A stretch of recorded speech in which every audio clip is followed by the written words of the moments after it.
So this is your textbook, what is recommended for all the clinical microbiology classes, including parasitology in the labs. And I do have a real copy version, a hard copy, and it's a massive textbook.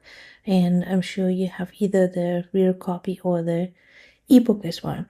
There's another resource I wanted to point out, the Lippincott microcards, microbiology flashcards, and that's about just like a real summary of for each disease, for each pathogen. And it's quite a valuable resource, but probably a little bit more for if you want to go into med school rather than into clinical microbiology. But let's just look into our textbook as well. And again, it is a massive textbook stuffed with information. And I just wanted to point out that there's a lot of information that is goes into it. But for the parasitology class, we will, focus obviously on all the parasitology chapters, and we will have one topic per week. So that will be fairly straightforward to manage. And then for the clinical laboratory, we will take parts for each. Where did it go? We will take parts of each of the diagnostics from bacteriology, parasitology, mycology, virology, and so on. It's really important as well to look at the diagnosis by organ system, because that's really how the benches are set up in the microbiology lab.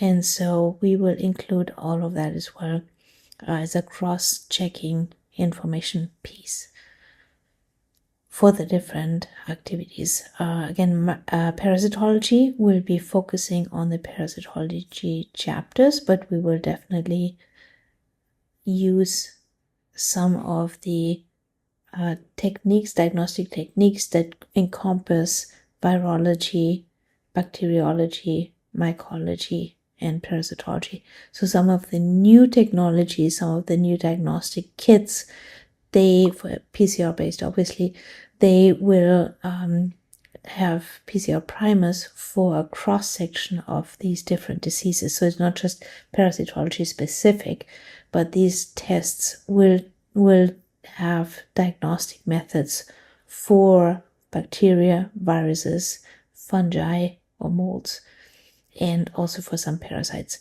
So it depends on the technology, depends on the company, but we will go over that. So again, your textbook is a great resource, but it is obviously a ton of information, and we will filter out what you need, especially for the ACP exam. So I hope that works for you. I hope you have the textbook, because it's a really great resource.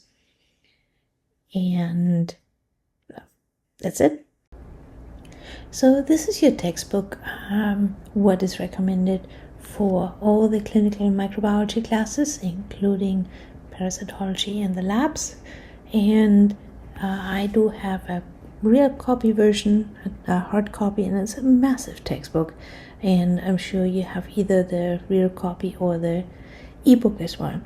There's another resource I wanted to point out, the Lippincott microcards, microbiology flashcards, and that's about just like a real summary of for each disease, for each pathogen.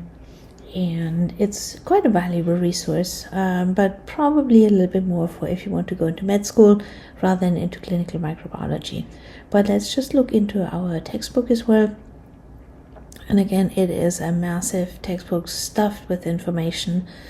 And I just wanted to point out that there's a lot of information that is goes into it.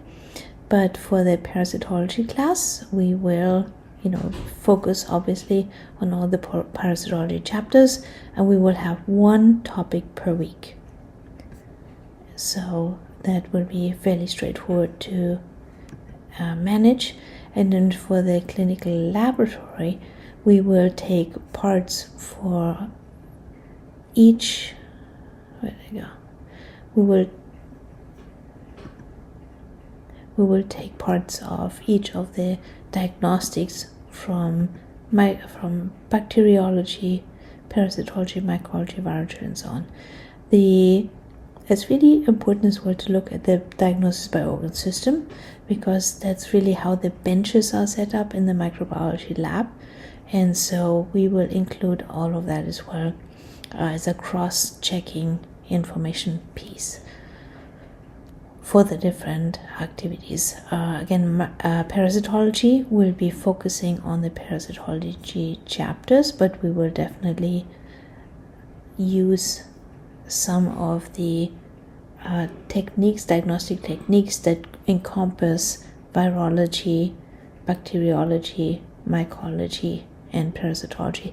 So some of the new technologies, some of the new diagnostic kits, for PCR based obviously, they will have PCR primers for a cross section of these different diseases. So it's not just parasitology specific, but these tests will have diagnostic methods for bacteria, viruses, fungi, or molds, and also for some parasites.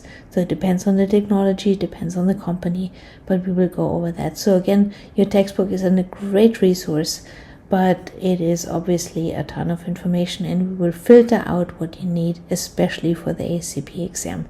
So I hope that works for you. I hope you have the textbook, because it's a really great resource. And that's it.